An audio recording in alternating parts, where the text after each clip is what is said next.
সান্দাকফুতে গিয়ে সূর্যাস্ত দেখার জন্যে অবশ্যই আলেতে যাবেন। আলেতে একটা মানে নৈসর্গিক দৃশ্য উপভোগ করা যায়।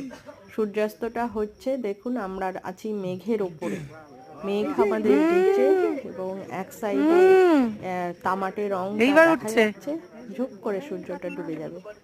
মানে এত অপূর্ব। ওখান থেকে সান্দাকফু থেকে 2 কিলোমিটার দূরে এটা। অনেকেই বলবে পায়ে হেঁটে যাওয়ার কথা, কিন্তু অবশ্যই সেটা যাবেন না, ভীষণ দুর্গম রাস্তা। আর সূর্যাস্ত হয়ে যাবার পরে অন্ধকার রাস্তা দিয়ে একদমই হেঁটে আসা ঠিক হবে না।